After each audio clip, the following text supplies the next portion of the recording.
Good morning. There are three main events happening in downtown Roanoke, and those will have some major road closures starting as early as this evening, going all the way until Sunday morning. Good morning, Kathleen. Police were called here just around 1 a.m. this morning. When they got here, they found one victim with multiple gunshot wounds to his torso, and that man was taken to Lynchburg General Hospital. People of Nottoway Drive are making signs like this one after two men are charged with stealing.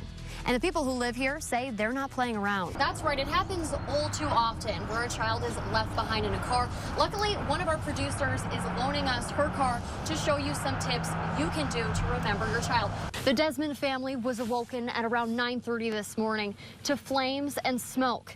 As you can see, their home was completely destroyed. Dr. Edwards says she's excited to get started here. Now, she did address those concerns about that vote of no confidence she received from her previous job as a superintendent in New Jersey. For almost 100 years, Sam's has been a staple of downtown Roanoke. But now, next Friday, this door will close for the last time. When a storm hits, how Appalachian Power utilizes helicopters to bring power back to you. I'm on the campus of Virginia Tech, where several students tell me they're concerned about the recent arrest of now former student Young Sung Sao. Hey, Kathleen, Mary Douthit is staying positive. Since Special Agent Hubert has taken over the case in January, he's already interviewed dozens of people, and he believes with the use of new technology, he should be able to find closure to this case. That was him right out here in front of the house. A mother's hope never fades. If driving and I see somebody that looks like his height, his hair, I'll just stop because I'm like, well, maybe that's him. A desire for answers that has never wavered. I'm the voice of the missing for my son because I'm his mother, and I'll never give up hope. Christopher Douthat went missing on October 25th, 2013. His mother dropped him off at his job at Vinton Roofing, unknowing she would never see her son again. I said, I'll talk to you later, and he said, okay, and I never dreamed in a million years that that would be the last time that I would ever see him and get to tell him that I loved him. A timeline of events showed Douthat leaving his work around 1, cashing a check at Kroger's in Vinton before he was dropped off at Chaps Tavern. No one believes that he just left or just stepped out. The times went by to think if he would commit harm to himself, that he would, if he'd be located by now. Now, thanks to cell phone mapping, Special Agent Douglas Hubert with Virginia State Police was able to track Douthit's phone. It was in the area of 9th Street Southeast. Within the last month, the mapping is not as detailed as it would be if you were using your smartphone nowadays.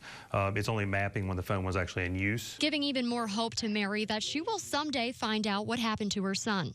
I'm very hopeful that I'll get answers, and it may take some time. You know, I realize that because with any missing persons case, it just can't be solved overnight.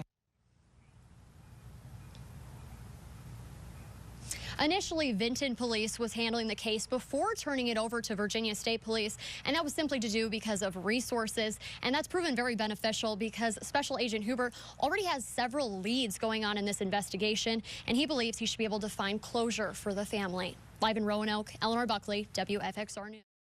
It says looters get shot. The message is clear. Don't underestimate our sign. You know, it's not just to scare people away. So, and we'll deal with the legal consequences, but if somebody comes into my house, they're gonna get shot. Hope Iron's home is destroyed from last week's tornado. And when she found out neighbors' belongings have been stolen from, she took matters into her own hands. I knew I had spray paint, so I said, okay, well, I'm gonna just make a sign. It's a warning to people like the men that stole from her neighbors. But Iron says what hurts the most is those men were originally there to help out.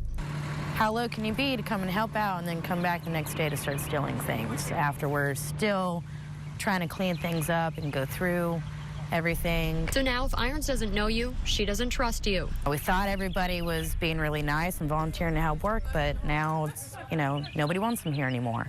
And it's unfortunate because we still need a lot of help. Irons doesn't know who's safe and who isn't, so she's had to keep her daughter away. I don't want to have to worry about, while I'm packing things up, somebody, you know, some stranger coming around her. For Irons, that's the hardest part. It really sucks not seeing her. I've seen her twice since this happened. Because I have to help out here. And there's another issue. People are loitering through their street, blocking traffic. I've yelled at a couple of them that if they're not residents or here to help, they need to get out. And it's also disrespectful. In Amherst County, for Good Day, Virginia, I'm Eleanor Buckley. Hey, Stacy, I am inside of the Dublin airport, and let me tell you, after going up in that helicopter, I can see firsthand just how hard AEP is working to bring power back to you. The guy I was with, actually, his job is to go up in the helicopter and then report damage down below. They assign us a circuit to fly over and look at. When the power goes out, Appalachian Power is there, on land and by air. We can cover a lot of ground very quickly. It's easy to get caught up in the beauty up here, but Daryl Vout, a meter electrician for AEP, has a job to do. We can look at a lot of circuits, and that helps determine the amount of damage that you've got, which helps you determine the amount of crews that you need, and gives you an idea of how long the outage is going to last, and what we need to do to make the repairs. And a helicopter can go places trucks can't. We can fly across the mountaintops and through the right-of-ways and down through valleys where that are not truck accessible, that would otherwise have to be walked. While Vout is up in the air, he's carefully taking notes. I've got my computer on board that's got the pole maps, and all of the poles are numbered, and we track that map with GPS coordinates. This bird's eye view is breathtaking, but Vout says he has to remember why he's in the sky, to help those on the ground. It's a lot of fun. It really is. It's intense, because you've got the weather to deal with, you've got other air traffic to deal with, you've got you've got to stay focused. If your power is off, sit tight.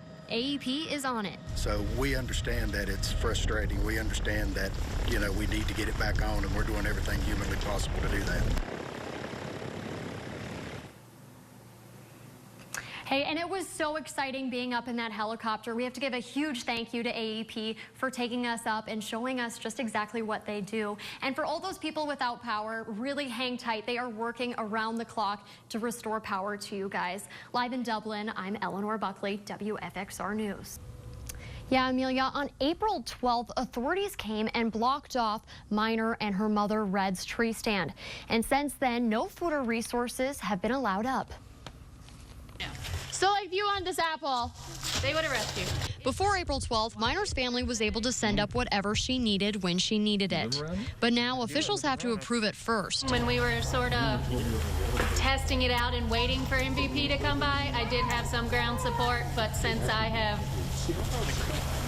have my police tape around me, that is correct, no one has provided. Until now. Today they just told us that I could give her some more toilet paper and some trash bags. It's the first time Minor's father, Coles Terry, has been able to send her anything since the police tape's been up. We're still working out. I guess they finally came back today and said that, yeah, if she needs something, we might be able to get it to her without coming down. Something Minor says is new. They tried to bribe me with some food. You can actually see it tied in the Kroger bag onto the ladder right below at the bottom of my tree. There's a little bag tied on. They said I was welcome to come down and get it, but when I come down, they will arrest me.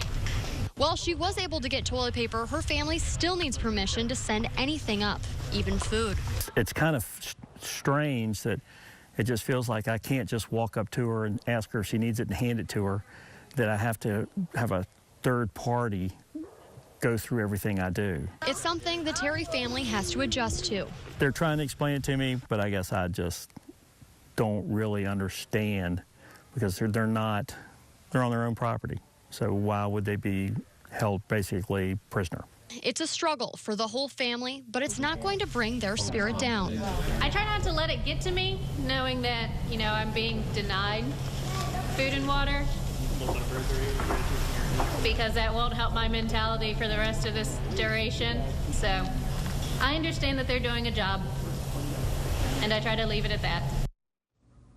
Roanoke County Police Department released a statement yesterday saying, quote, statements suggesting inhumane treatment of individuals is factually wrong and needless disparaging of our public safety staff. Amelia, back to you.